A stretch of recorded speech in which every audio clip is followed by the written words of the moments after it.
Haleluya, selamat datang bagi jemaat GPDI Sukadamai, para tamu undangan dan pembicara kita, Bapak Pendeta Revi Awondatu. Pada kesempatan yang penuh sukacita ini, kita merayakan Natal dengan tema By Holy Spirit. Melalui tema ini kita diingatkan bahwa karya Allah terjadi bukan karena kemampuan manusia, tapi karena kuasa Roh Kudus yang memimpin dan memampukan kita. Kiranya ibadah Natal hari ini membuka hati kita untuk mengalami hadirat Tuhan dan pekerjaan Roh-Nya. Selamat Natal, Tuhan Yesus memberkati kita semua.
Yesus. Haleluya, haleluya. Bapa dalam surga, Bapa yang kami puji, Bapa yang kami sembah di dalam nama Tuhan Yesus. Pada saat ini Tuhan, kami sangat bersyukur kepada Engkau karena Engkau sudah melawat kami dari awal kami memuji dan membesarkan nama-Mu. Kami bersyukur buat kehadiran-Mu ya Bapa di surga. Kami mohon kuasa Roh-Mu bekerja di tempat ini. Kami mau beribadah kepada-Mu ya Bapa. Dalam perayaan Natal ini kami merindukan lawatan Tuhan yang luar biasa, lawatan Tuhan yang dahsyat, yang dapat menjamah setiap hati-hati kami, sehingga sukacita besar boleh kami rasakan pada sore hari ini. Kami berdoa Tuhan buat setiap pelayan-pelayan-Mu.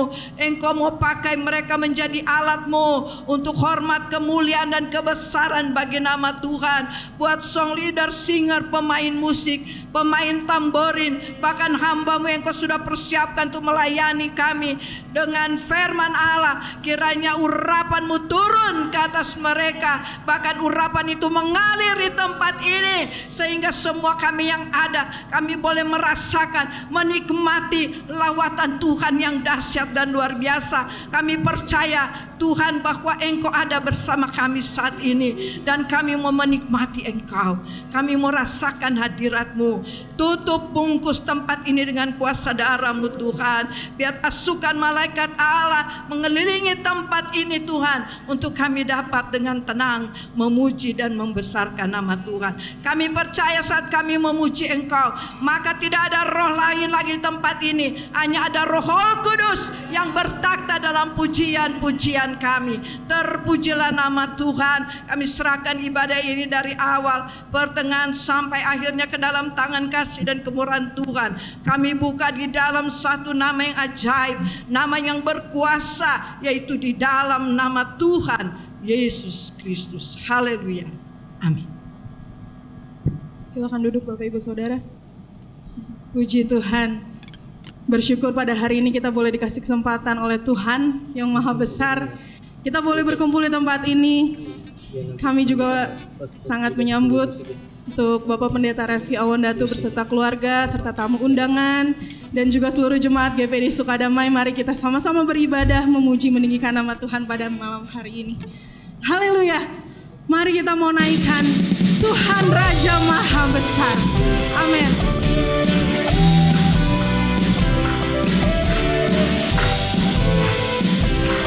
Sama-sama kita mau sorakan Tuhan Raja Maha Besar. Tuhan Raja Maha Besar, mari datang menyembah Dia. Tuhan Raja Maha Besar,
kasih. Masih bersemangat untuk memuji nama Tuhan. Haleluya. Seberapa banyak Bapak Ibu Saudara yang datang dengan sukacita, boleh lambaikan tangan. Haleluya.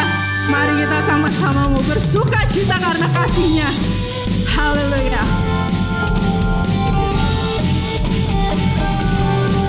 Kita mau naikkan pujian syukur hanya untuk Tuhan kita yang maha besar. Pujian syukurku ku naikkan bagimu, kasih dan rahmat-Mu tercurah bagiku, hidup bersama-Mu, ikut kehendak-Mu, ku berjalan tinggalkan masa lalu.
Ada haleluya?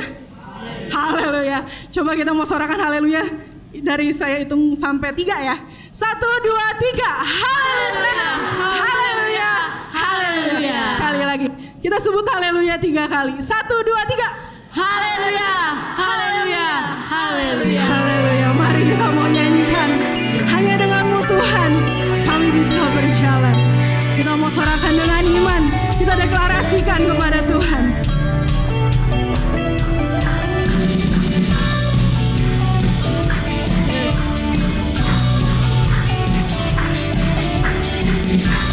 Kita mau katakan kita tidak pernah ragu Tuhan karena Engkau selalu bersama kami. Tak pernah ku ragu akan kesetiaan-Mu. Kau pegang hidupku.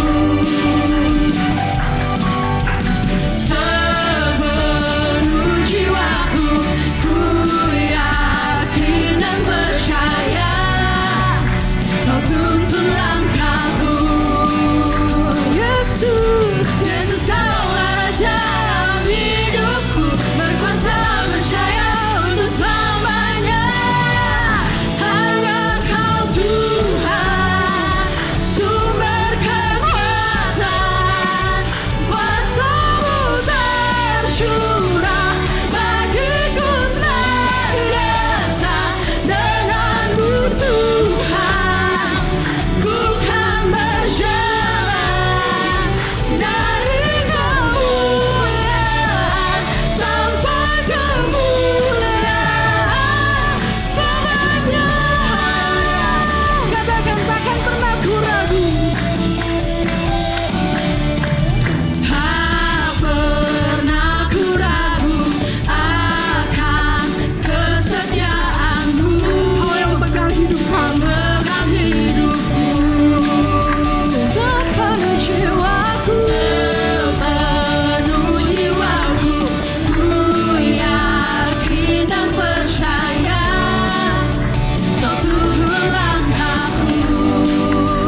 Yesus, Kaulah Raja dalam hidupku, berkuasa percaya untuk selamanya. Hanya Kau Tuhan, sumber kekuatan, kuasa-Mu tercurah bagiku senantiasa. Dengan-Mu Tuhan, ku kan berjalan dari kemuliaan sampai kemuliaan selamanya. Kau katakan, Yesus.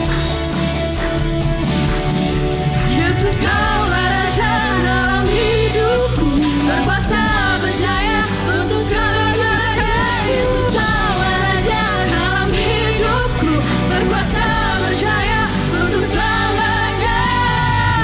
Hanya Kau Tuhan, sumber kekuatan, kuasa-Mu tercurah bagiku senantiasa.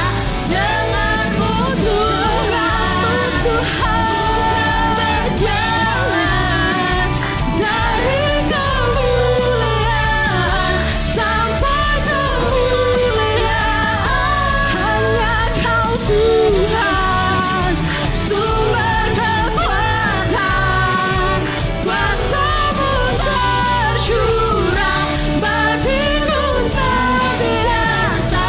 Dengan-Mu Tuhan, ku kan berjalan dari kemuliaan sampai kemuliaan selamanya. Kita katakan dari kemuliaan, dari kemuliaan sampai kemuliaan, dari kemuliaan sampai kemuliaan selamanya.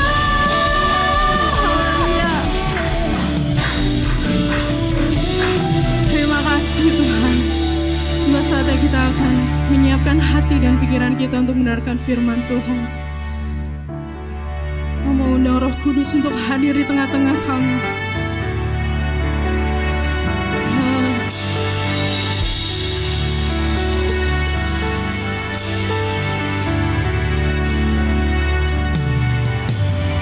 Roh Kudus hadir di sini, pribadi yang menawan dan suci. Ku rindu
terpujilah nama Tuhan. Engkau jadi sentral dari pertemuan kami di ibadah Natal pada malam ini. Dan kepadamu Tuhan kami umat-umat-Mu, mata kami tertuju, mata kami merindukan Engkau. Berbicaralah Engkau di tengah-tengah kami, memakai hamba-Mu yang Kau sudah persiapkan pada sore hari ini untuk menyampaikan isi hati Tuhan. Biar kebenaran firman-Mu dibukakan kepada kami dikenyangkan, kami dipuaskan. Kami akan pulang sebentar dengan sukacita, damai sejahtera, dengan kebahagiaan dari Tuhan Yesus Kristus. Terima kasih Tuhan. Berkaryalah Engkau di tengah-tengah kami. Kami haus dan dahaga akan kebenaran firman Tuhan. Di dalam nama Tuhan Yesus Kristus kami berdoa dengan penuh ucapan syukur. Haleluya, haleluya. Mari semua katakan amin. Puji Tuhan, silakan duduk Bapak Ibu Saudara yang terkasih. Puji Tuhan, pada hari ini kita akan dilayani oleh Bapak Pendeta Revi Awandatu. Saya persilakan. Haleluya. Puji Tuhan. Haleluya, puji Tuhan. Bersyukur kepada Tuhan saya bisa berada di tengah saudara, orang-orang yang suka damai ya. Jadi waktu saya melihat GPD ini suka damai, itu nama gereja apa nama daerahnya Tante? Nama daerah, puji Tuhan. Daerahnya sudah ditentukan oleh Tuhan, suka damai. Karena tadi waktu saya jalan ke sini mau belok kiri setelah masjid ya. Terus ada rumah sakit Islam juga ya. Tapi puji Tuhan, Tuhan pelihara, Tuhan jaga selalu jemaat GPDI Sukadamai. Terima kasih kepada Tante Noni yang sudah mempercayakan saya. Juga saya ucapkan selamat Natal kepada jemaat GPDI Sukadamai dan juga Bapak-Bapak Pendeta yang hadir di sini. Saya kalau khotbah depan pendeta suka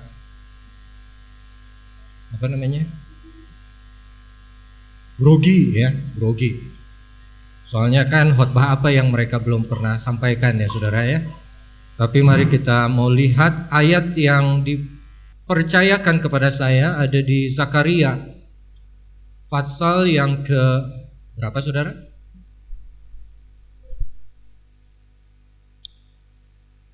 Pasal yang keempat.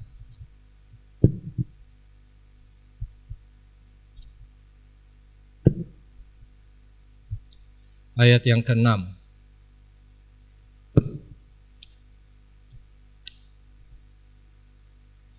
Mari kita baca ayat ada nggak ayatnya? Mari kita baca ayat ini bersama-sama. 2, 3. Maka berbicaralah ia, katanya, inilah firman Tuhan kepada Zerubabel, bunyinya, bukan dengan keperkasaan dan bukan dengan kekuatan, melainkan dengan rohku, firman Tuhan semesta alam. Itu yang berkata adalah firman, bukan manusia. Kita sering dengar orang kesaksian bukan karena kuat dan gagah, bukan karena kehebatan saya, tapi semua karena roh Tuhan. Nah sekarang yang bicara adalah Tuhan itu sendiri. Kepada siapa dia bicara? Kepada satu orang namanya Zerubabel. Zerubabel ini siapa? Dia bupati atau gubernur lah dulu. Ya, waktu orang Israel kembali dari pembuangan, Zerubabel ini salah satu orang yang dipercaya Tuhan. Nah saudara, waktu Tuhan bicara, kalau Tuhan bicara seperti itu kepada seseorang tentu ada maksudnya. Tantangan yang Zerubabel alami luar biasa. Dia punya tugas berat, bangun kembali bait Allah. Tapi banyak tantangan, banyak yang menentang dari dalam dan dari luar. Sehingga dia putus asa. Sampai ada satu kali Tuhan bicara kepada Zerubabel melalui nabinya, bukan dengan kekuatan dan kegagahanmu, melainkan dengan rohku, kata Tuhan. Artinya apa? Tuhan mengingatkan kepada Zerubabel Jangan melihat, jangan menilai apa yang Tuhan tugaskan kepadamu dengan cara fikirmu, dengan cara hatimu. Tapi kalau aku memberi tugas, maka aku yang akan menguatkan engkau. Kalau aku memberi satu tanggung jawab, maka aku yang akan membantu engkau. Dan aku akan menolongmu dengan Roh Kudus. Kenapa dibilang Roh Kudus? Kenapa tidak dibilang aku akan turun, aku akan menyertai kamu, aku akan menuntunmu, aku akan menghabisi musuhmu. Tuhan tidak bilang, musuh tetap ada, yang menentang tetap ada. Tapi dengan Roh Tuhan, Zerubabel mampu untuk tetap berdiri dan berjalan dan mengerjakan apa yang Tuhan tugaskan kepada dia. Apa ini Roh Tuhan? Kita tahu Roh Kudus adalah Allah itu sendiri, pribadi yang ketiga. Dan by Spirit, maksudnya Roh Allah. Kenapa kita perlu Roh Tuhan, saudara? Nah, sekarang kita mundur. Kalau saudara masih ingat di Kejadian, waktu Tuhan menciptakan bumi dengan segala isinya, ya, Dia ciptakan 6 hari dan 7 hari hari ke-7 dia istirahat.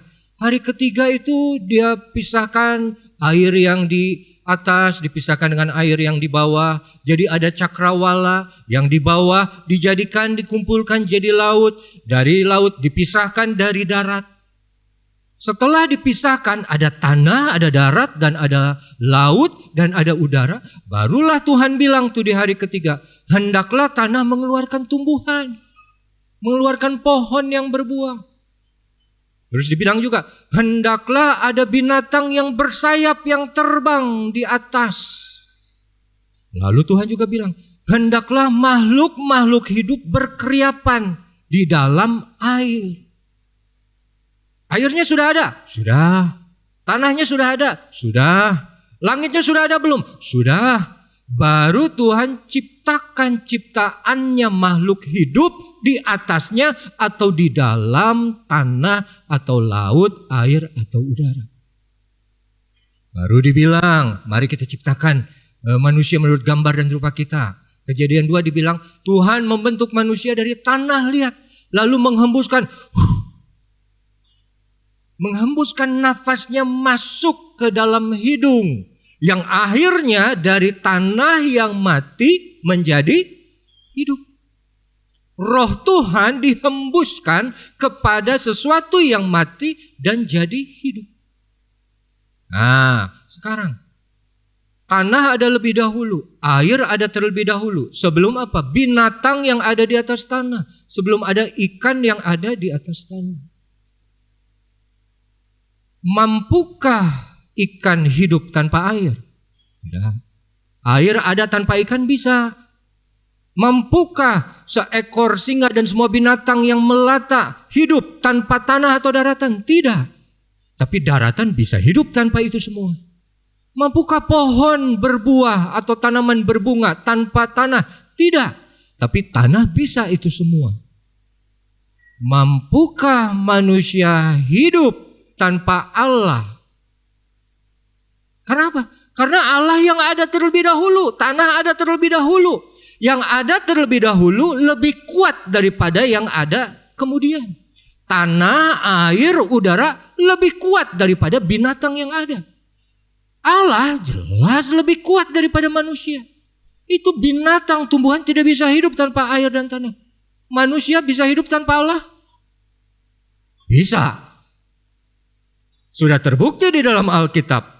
Adam dan Hawa setelah mereka keluar dari Taman Eden, mereka tetap hidup kok. Tapi secara daging. Fisiknya saja. Hanya kerja, makan, beristirahat, berkeluarga. Tapi tidak ada lagi koneksi secara roh kepada Tuhannya. Kenapa? Karena sudah putus. Tapi apakah dia bisa hidup? Bisa. Saudara, apakah ikan yang di laut, terus saudara pernah lihat akuarium nggak? Yang akuarium besar, yang isinya ikan-ikan di laut. Ya? Apakah hiu yang ada di akuarium besar itu bisa hidup tanpa di laut? Bisa. Apakah singa bisa hidup di kebun binatang? Bisa. Apakah burung bisa hidup tanpa dia bertengger di pohon dan terbang secara lepas tapi ada di kebun binatang? Bisa. Tapi mereka semua hidup yang terkungkung dalam satu jeruji yang tidak bebas. Makanya manusia pun bisa hidup tanpa roh Allah, tapi hidup mereka hidup yang terkungkung, hidup yang terikat. Oleh apa? Oleh kuasa dosa. Dan kehidupan yang terikat oleh kuasa dosa tidak pernah bisa menunjukkan kualitas hidup yang Tuhan inginkan di dalam kehidupan setiap manusia. Mereka hanya hidup terbatas. Macan pun hanya macan yang galak di dalam kandang saja. Ikan yang dibesarkan di akuarium beda dengan ikan yang dibesarkan di laut. Mereka tidak besar seperti kalau mereka hidup di habitatnya. Demikian pula manusia yang hidup di luar Tuhan, di luar roh Allah. Mereka tidak bisa hidup sesuai dengan kapasitas yang Tuhan berikan kepada mereka. Saudara, waktu saya dengar tema di sini adalah dengan roh, saya senang sekali. Karena apa? Karena ini yang memang kita butuhkan. GPDI, di luar GPDI saja semua anak Tuhan butuh Roh Kudus. Tanpa roh kita bukan orang Kristen. Tanpa roh kita bukan manusia baru. Tanpa roh kita bukan jadi pemenang. Tapi dengan roh kita bisa menjadi manusia baru dan hamba dari kebenaran. Saudara yang kekasih, ada satu cerita yang perlu kita sadari, bahwa memang roh ini yang menghubungkan manusia dengan Allah. Tapi kita tahu setelah Adam jatuh ke dalam dosa, terputus, kerohanian mati. Makanya kita bilang selalu tubuh, jiwa, dan roh. Tubuh, jiwa, dan roh. Tubuh paling atas. Harusnya roh, jiwa, dan tubuh. Tapi ini yang diputarbalikan oleh dosa. Yesus datang untuk membalikan itu semua agar apa? Roh kembali hidup paling utama dan yang menguasai kehidupan setiap anak-anak yang sudah ditebus oleh Tuhan Yesus. Orang yang tidak percaya Tuhan, silahkan tubuh, jiwa, dan roh. Tubuh, jiwa, dan roh. Tapi saudara dan saya, kita harus bilang roh, jiwa, dan tubuh. Roh Tuhan di atas segalanya. Saudara, dari Kejadian 1 ayat yang kedua, bumi belum berbentuk, kosong, kacau, gelap gulita. Tapi dibilang apa? Roh Allah melayang-layang di atas permukaan air. Di tengah kekacauan ada roh Allah yang hadir. Dan setiap roh Allah hadir ada sesuatu yang baru di sana. Sampai Wahyu 22, kitab yang terakhir ditulis, maka roh dengan pengantin sama-sama menyerukan, marilah, datanglah kepadaku. Roh tidak bisa dipisahkan dari kita. Roh tidak bisa dipisahkan dari pekerjaan Yesus. Roh Kudus adalah bicara mengenai kuasa Tuhan. Wah, ini semoga bukan Tuhan yang telepon itu ya. Saya jadi ingat ada satu pendeta cerita, karena ada yang telepon aja jadi saya ingat itu. Saya pernah ditelepon sama satu orang katanya. Cuman karena dia hidup dipimpin roh katanya ya. Jadi begitu saya terima, halo. Di sana bukan halo, tapi berbahasa roh. Halo, halo. Ya, sebentar om, saya sedang menikmati hubungan dengan Roh Kudus. Terus dia bicara bahasa roh. 4-5 menit.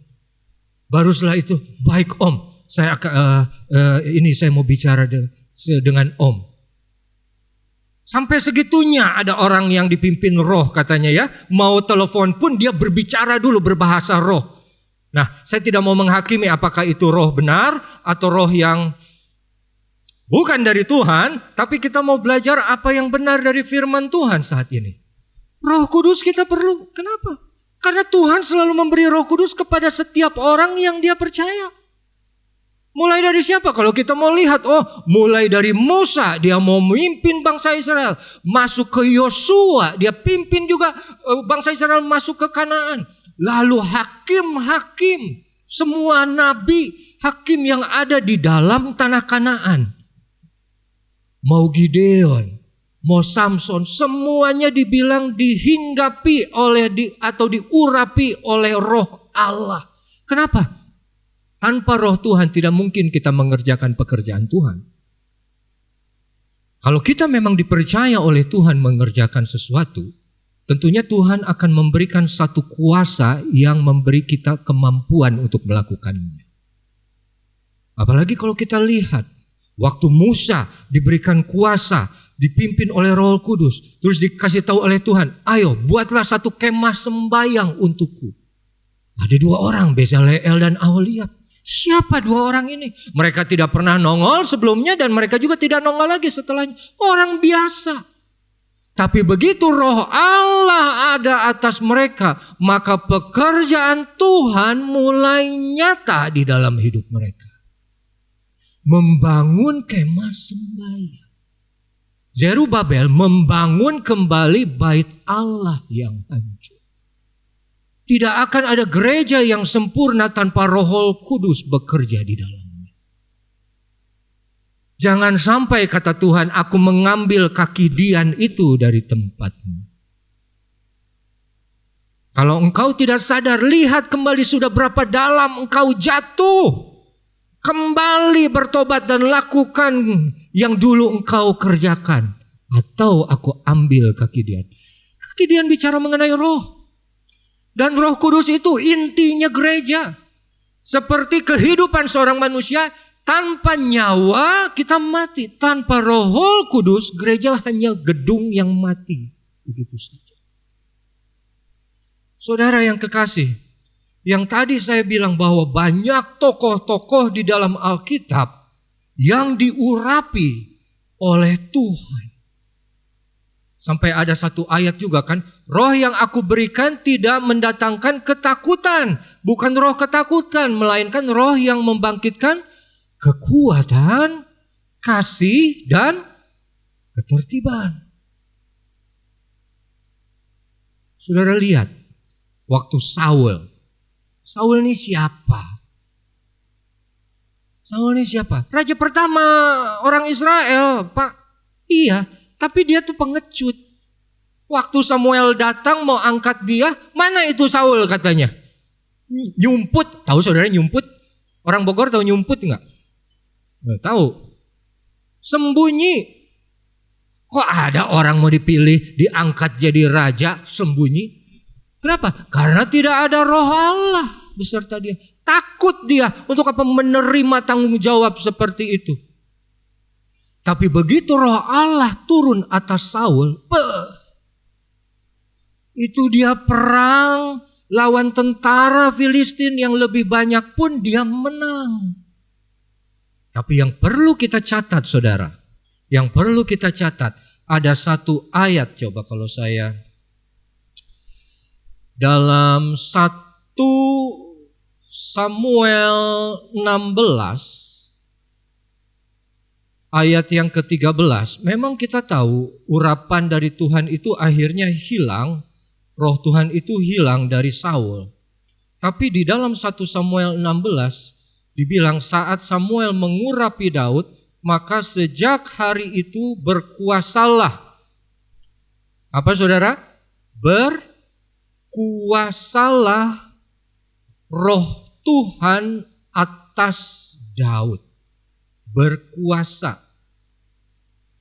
Ya. Sejak hari itu dan seterusnya berkuasalah roh Tuhan atas Daud. Baca beberapa ayat selanjutnya, yaitu di ayat yang ke-18. No. Ayat ke-14. Tapi roh Tuhan telah mundur daripada Saul. Sekarang ia diganggu oleh roh jahat yang daripada Tuhan. Ya, nah mungkin ada saudara yang bingung, kok bisa roh jahat daripada Tuhan? Itu maksudnya yang Tuhan izinkan datang. Tapi kita lihat saudara, Awalnya roh Tuhan ada atas Saul. Lalu mundur dan masuklah roh jahat. Artinya apa? Manusia ini tidak bisa kosong hidupnya. Pikiran dan hatinya tidak bisa kosong. Harus diisi. Dan isinya cuma satu di antara dua. Roh Tuhan atau roh jahat. Kalau kamu punya roh Tuhan, ada kuasa Tuhan, ada kasih Tuhan, ada ketertiban dari Tuhan. Dibilangnya juga dalam 2 Timotius. Tapi tanpa roh Tuhan, tidak ada kekuatan, tidak ada kasih, dan tidak ada ketertiban. Makanya, kalau saudara perhatikan, begitu roh Tuhan mundur dari Saul, walaupun dia hidup di istana, bukan seperti seorang raja, sebagai raja, tapi hatinya penuh dengan ketakutan. Roh jahat terus mengganggu, gelisah terus, tidak tenang. Dan saat Daud datang memainkan kecapi, dibilang saat setiap kali Daud datang, maka roh jahat yang hinggap pada Saul itu mundur. Roh Tuhan dan roh jahat tidak bisa ada di dalam satu tempat yang sama. Tidak bisa ada dalam satu manusia yang sama. Kamu hanya bisa dipenuhi oleh roh Allah yang hidup atau tidak dipenuhi oleh roh Allah yang hidup, yaitu roh jahat. Tapi begitu Daud datang dan dia mainkan kecapi, roh jahat mundur. Tapi apa yang dilakukan oleh Saul? Apa yang dilakukan oleh Saul? Dia melempar tombak. Tidak ada kasih. Karena apa? Karena roh Tuhan sudah mundur. Tapi roh Tuhan yang ada atas Daud, walaupun dia mau dibunuh, Alkitab bilang dia tetap datang kembali saat diundang oleh Saul untuk bermain. Orang yang memiliki roh Tuhan di dalamnya, dia tidak pantang mundur, dia tidak menyerah, dia tidak mengenal takut karena dia tahu dengan siapa dia berjalan. Daud percaya ada janji Allah yang dia dengar melalui Nabi Samuel bahwa aku akan menjadi raja. Kalau Tuhan bilang aku akan menjadi raja, kalau Tuhan sendiri bilang kamu adalah anak raja, apapun yang terjadi, janji Tuhan akan tergenapi. Tidak ada roh Tuhan, tidak ada kasih, mau bunuh. Ada roh Tuhan, walaupun disakiti, walaupun mau dibunuh, dia tetap maju melayani. Itu Daud. Saul, kita tahu waktu ditantang oleh apa tuh yang gede? Goliat. 40 hari 40 malam tentara Israel tidak ada yang berani maju. Termasuk siapa? Saul. Dia punya segala sumber daya. Tapi dia tidak punya roh Tuhan yang membuat dia kuat untuk maju ke depan. Saudara, berapa banyak sumber daya yang kamu miliki, berapa banyak harta yang kau punya, tapi tanpa roh Tuhan itu semua tidak berarti. Daud tidak punya apa-apa. Dia tidak punya pedang, dia tidak punya lembing. Dia bilang aku maju bersama Allah yang maha tinggi dengan nama Tuhan semesta alam. Cuman pakai batu. Batu yang bukan buatan manusia, batu yang diambil saja, batu yang licin diambil dari sungai, tidak mengandalkan buatan manusia, tapi dia maju bersama roh Tuhan yang ada di atasnya. Dan apa yang kita lihat? Kemenangan yang dia dapat. Itu semua bisa terjadi kenapa? Karena roh Tuhan ada atas Daud. Dan Saul tidak dipenuhi oleh roh Tuhan. Roh jahat yang ada di dalam hidupnya. Mau dalam tembok yang besar pun tanpa roh Tuhan kamu akan takut. Tapi dengan roh Tuhan, walaupun tidak ada tembok yang melindungi, walaupun di depan ada ribuan musuh dan ada satu Goliat yang berdiri menantang dan menghina, dibilang dalam Alkitab, Daud lari kepada Goliat. Itu semua terjadi karena apa? Karena roh Tuhan ada dalam hidup Daud. Oh saudara, kalau roh Tuhan sudah hidup dan kamu mengalaminya, kamu akan seperti Musa saat Tuhan bilang, aku tidak mau berjalan di tengah kamu. Kamu sudah aku bebaskan, malah bikin patung anak lembu emas. Aku tidak akan berjalan di tengah kamu, karena kalau aku berjalan di tengah kamu, maka kamu semua akan mati. Biar malaikatku saja yang memimpin akan berjalan depan kamu. Apa Musa bilang? Tuhan, kalau engkau tidak bersama dengan kami, jangan biarkan kami berjalan sendiri. Orang yang sudah sadar bahwa penyertaan Tuhan, penyertaan Roh Kudus itu melebihi dari segala-galanya, saudara. Tidak bisa diganti dengan malaikat sekalipun. Karena artinya roh Tuhan hadir bersama dengan kita. Artinya secara pribadi dia ada dekat kita. Bukan lagi di atas, di tiang awan dan di tiang api. Tapi dia hidup di dalam kehidupan kita masing-masing. Dan kalau sudah pernah merasakan dipimpin oleh roh Tuhan, itu saudara baru bisa nyanyi, peganglah tanganku Roh Kudus. Aku tidak berani jalan sendiri. Tidak. Kalau aku mau jalan dalam kebenaran, kalau aku mau jalan di dalam kemuliaan Tuhan, kalau aku mau jalan di dalam rencana Tuhan, butuh Roh Kudus. Kecuali kamu tidak mau itu semua. Tapi saudara yang kekasih, bukan saja manusia, tapi di dalam Lukas 4 ayat yang ke-1 dibilang di situ, Yesus pun ya, yang penuh dengan Roh Kudus, kembali dari sungai Yordan, lalu dibawa oleh Roh Kudus, terima kasih. Lalu dibawa oleh Roh Kudus kemana? Ke padang gurun. Dan kalau kita lihat di pasal yang sama, tapi di ayat yang ke-14, dalam kuasa Roh, kembalilah Yesus ke Galilea, dan tersiarlah kabar tentang dia di seluruh daerah itu. Lukas 4 dibuka dengan Yesus yang penuh dengan roh dan dibawa oleh roh. Kalau dalam bahasa Inggrisnya dipimpin oleh Roh Kudus. Jadi kita lihat, pertama dia dipenuhi, kedua dia dipimpin, ketiga baru ada kuasa turun atas Yesus Kristus. Semua orang kadang pengen kuasa Roh Kudus, tapi tidak mau dipimpin oleh Roh Kudus. Bukan seperti itu. Tidak seperti itu cara Tuhan bekerja. Kalau kamu ingin punya kuasa dari tempat yang maha tinggi, Roh Tuhan, awali seperti Yesus di ayat 1. Dia dipenuhi oleh Roh Kudus. Dan saudara, kita tahu saat kita menerima Yesus sebagai juru selamat, Roh Kudus itu sudah otomatis diberikan oleh dia.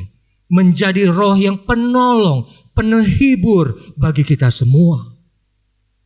Ada dia itu. Tapi masalahnya, apakah dia memenuhi hidup kita? Kalau Yesus saja dibilang dalam Filipi 2, dia mengosongkan dirinya. Yesus sendiri bilang, kalau kamu mau ikut aku, sangkal diri dan pikul salib. Apakah kita bisa mengosongkan diri kita? Membuang semua ego, membuang semua rencana, semua cita-cita, semua visi. Dan kita serahkan kepada Roh Kudus untuk apa? Untuk mengisi dulu. Biar dia menjadi bahan bakar untuk kehidupan rohani kita. Mobil tidak bisa berjalan cepat. Kamu punya mobil mau 2000 cc turbo, pakai hybrid kayak segala macam, 400 horsepower. Tapi kalau tidak ada bahan bakarnya tidak jalan. Dan itu yang harus kita cari apa? Roh Kudus, kehadirannya untuk selalu tinggal di dalam kehidupan kita secara pribadi. Dan biar dia bekerja. Biar dia izinkan dia memenuhi hidupmu. Setiap pimpinan yang dia berikan kepada firman Tuhan, Setiap kata yang engkau dengar melalui telinga atau hatimu, respon. Setiap bisikan yang Roh Kudus bilang kepadamu, jangan, kerjakan, tetap, ayo maju, ayo bangkit, ampuni, tolong dia, beri, bagi. Biarkan dia terus bertumbuh sampai menguasai, sampai mengisi seluruh pikiran dan hatimu. Baru apa? Dipimpin oleh Roh Kudus. Nggak ada pimpinan roh kalau dia tidak bertahta di dalam kehidupanmu. Dan tidak ada kuasa kalau raja itu tidak bertahta di dalam kehidupan kita. Kadang kita lupa, kita selalu ingin Yesus ini sebagai juru selamat. Tapi lupa bahwa dia juga Tuhan dan Raja. Dia Tuhan di atas segala Tuhan, Raja di atas segala Raja, betul. Tapi betul tidak jadi Raja dalam hidupmu, dalam hatimu. Kalau Roh Kudus pimpin, artinya kamu jadi siapa? Pengikut. Kalau pengikut nggak banyak ngomong. Ikutin aja leadernya kemana. Kalau Roh Kudus bilang maju, maju. Kalau Roh Kudus bilang diam, diam. Tunggu, kalau Roh Kudus tidak berbicara, ya sudah. Kalau Roh Kudus bicara, baru lagi lanjut. Itu yang namanya dipimpin oleh Roh Kudus. Kita rindu dipimpin oleh Roh Kudus. Oh, jadikan dia pemimpin dong. Tapi jadikan dirimu sendiri pengikut. Masuk akal dong, masuk. Baru kalau kamu ikut, baru kuasa Tuhan akan nyata di dalam kehidupanmu. Roh penting. Bisa hidup tanpa roh? Bisa. Kalau nggak mau hidup dalam kebenaran. Tapi, saya mau bicara dari satu cerita, saudara. Di dalam 2 Samuel, coba kita lihat 2 Samuel. 2 Samuel pasal yang ke-12. Ini saya senang sekali cerita dari sini. Ini saat Nathan menegur Daud ya. 2 Samuel pasal 12.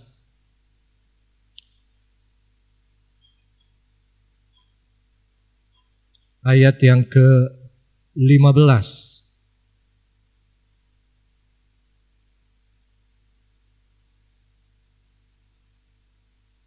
Kemudian pergilah Nathan ke rumah Daud, dan Tuhan menulahi anak yang dilahirkan bekas istri Uria bagi Daud sampai sakit. Lalu Daud memohon kepada Allah oleh karena anak itu. Ia berpuasa dengan tekun. Dan saat ia masuk ke dalam semalam-malaman itu ia berbaring di tanah. Maka datanglah kepadanya para tua-tua yang di rumahnya untuk meminta ia bangun dari lantai, tapi ia tidak mau. Juga ia tidak makan bersama-sama dengan mereka. Artinya puasa. Pada hari yang ke-7 matilah anak itu. Dan semua pegawai Daud takut memberitahukan kepadanya bahwa anak itu sudah mati.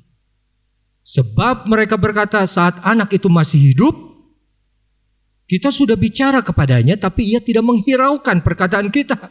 Bagaimana kita dapat bicara kepadanya saat anak itu sudah mati? Jangan-jangan ia mencelakakan diri.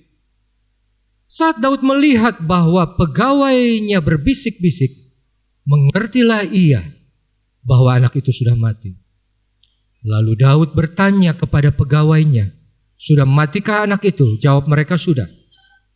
Ayat 20, lalu Daud bangun dari lantai, ia mandi dan berurap dan bertukar pakaian. Ia masuk ke dalam rumah Tuhan dan sujud menyembah. Sesudah itu, pulanglah ia ke rumahnya, dihidangkannya roti, lalu ia makan. Berkatalah pegawai kepadanya, apa artinya yang kau perbuat ini? Karena anak yang masih hidup itu engkau berpuasa menangis, tapi setelah mati engkau bangun dan makan. Selagi anak itu hidup, aku berpuasa dan menangis karena pikirku, siapa tahu Tuhan mengasihani aku sehingga anak itu tetap hidup. Tapi sekarang ia sudah mati, mengapa aku harus berpuasa?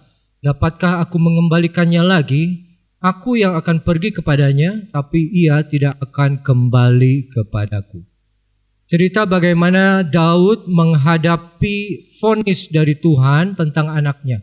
Dan kita baca tadi dia berdoa, berpuasa sampai berbaring rata di tanah, tidak makan sampai hari ke-7 dan akhirnya anak itu mati.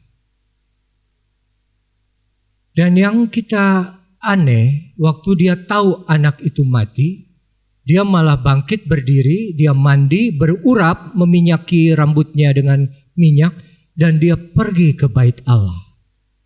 Satu perilaku yang tidak biasa untuk orang yang baru kehilangan seorang yang dikasihinya. Tapi saudara, yang kita mau lihat dari Mazmur 51 yang bicara apa yang Daud naikkan waktu dia ditegur oleh Nathan. Ada satu ayat yang bilang, "Jangan usir aku dari hadapan-Mu ya Tuhanku. Jangan ambil roh-Mu yang hidup daripadaku." Saudara yang kekasih, rupanya waktu anak itu sakit, dia berdoa bukan di satu ruangan dengan anak itu. Karena kita tahu waktu anak itu mati, Daud tahu dari pegawai-pegawainya. Dia tidak satu ruangan dengan anak itu, tapi dia satu ruangan tersendiri yang terpisah. Dia ambil satu waktu bersekutu dengan Tuhan. Kenapa? Karena dia tahu. Satu orang yang pernah bilang, hanya satu hal yang ku minta, hanya satu hal yang ku ingini, yaitu apa? Diam di dalam rumah Tuhan seumur hidupku. Ada kerinduan dari hati seorang Daud, ada kerinduan dari hati seorang yang dipimpin oleh Roh Tuhan untuk apa? Untuk selalu dekat dengan sumber kehidupannya. Makanya semua orang yang dipimpin atau yang dipenuhi oleh Roh Kudus, dia akan nampak melalui perilakunya apa? Dia suka untuk datang beribadah. Dia suka untuk bersekutu dengan Tuhan. Dia suka untuk menghabiskan waktu di dalam doa. Kenapa? Karena Roh akan membawa kita lebih dekat lagi kepada Tuhan. Karena hanya dengan Roh kita mampu memahami apa yang Tuhan inginkan, apa yang Tuhan pikirkan. Dan Daud, dia tahu, dia sendiri pernah bilang, hanya dekat Allah saja aku tenang. Dan saat di dalam kesulitan, dia tidak dekat dengan kesulitan, dia ambil jarak, tapi dia pilih dekat dengan Tuhan. Kenapa? Ada ketenangan, ada kekuatan, ada satu kasih, ada satu ketertiban, ada satu penguasaan diri yang timbul di dalam diri Daud. Sehingga waktu dia dengar berita buruk, orang-orangnya aja takut loh, kasih tahu. Ini jangan-jangan kalau dia dengar anaknya mati dia bunuh diri lagi. Tapi apa yang dilihat? Oh no. Dia berdiri dengan tenang, saya bayangkan.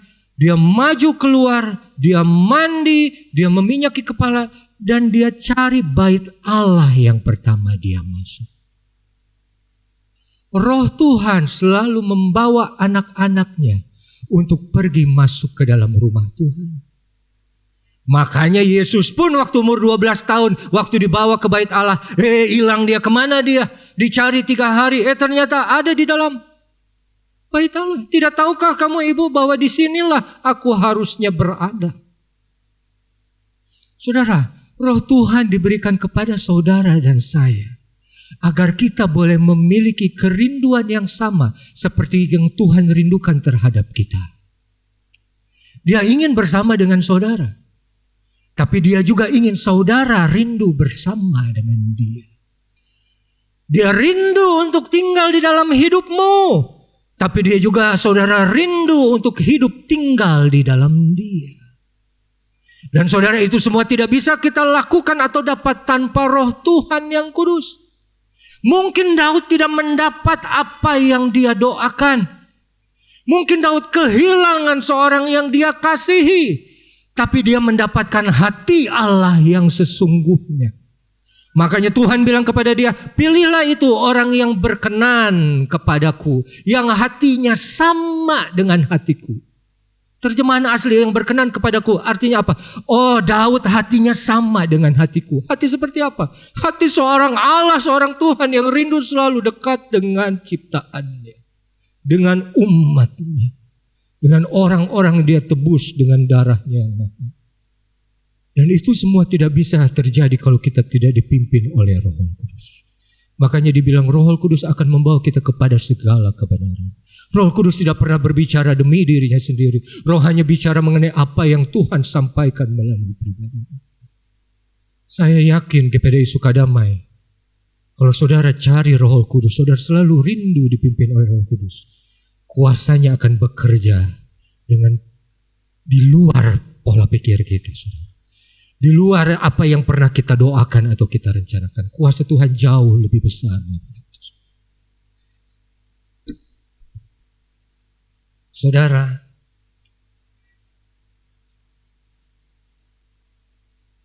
tidak ada lagi yang bisa saya sampaikan. Sekarang waktunya biar Roh Kudus yang bicara kepada saudara-saudara. Mari kita bangkit berdiri. Saya rindu kita nyanyikan satu pujian.